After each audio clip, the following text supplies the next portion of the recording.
আজ সন্ধে 7টায় নৈহাটি স্টেডিয়ামে আই লিগের গুরুত্বপূর্ণ ম্যাচে মুখোমুখি হতে চলেছে মোহামেডান স্পোর্টিং বনাম নামধারী এফসি।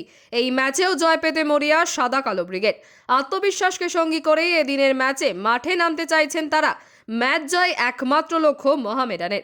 এই মুহূর্তে 17 ম্যাচে 38 পয়েন্ট নিয়ে লিগ টেবিলের শীর্ষে অবস্থান করছে মোহামেডান স্পোর্টিং ফুটবল দল।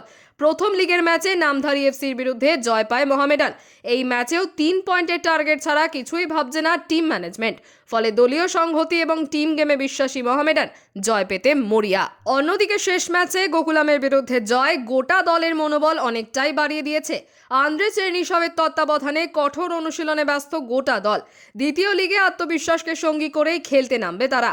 গোটা প্রতিযোগিতায় টানা ভালো পারফরমেন্স করে আসছে মোহামেডান। আই লিগের চ্যাম্পিয়ন হওয়ার টার্গেট নিয়েই এগোচ্ছে তারা। ফলে আজকের এই ম্যাচ ভীষণই গুরুত্বপূর্ণ। ম্যাচ নিয়ে কি বলছেন দীপেন্দু বিশ্বাস, চলুন শুনে নেওয়া যাক। প্রিপারেশন ভালো আছে।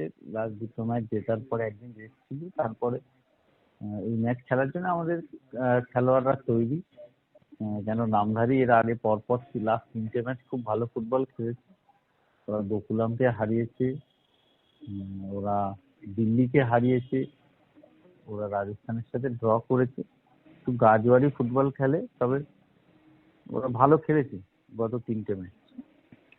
না, কাঠ সমস্যা কিছু নেই, জুডিকার হালকা লাগা আছে, সেটা কালকে কোচ ঠিক করবেন কি হবে। ওকে।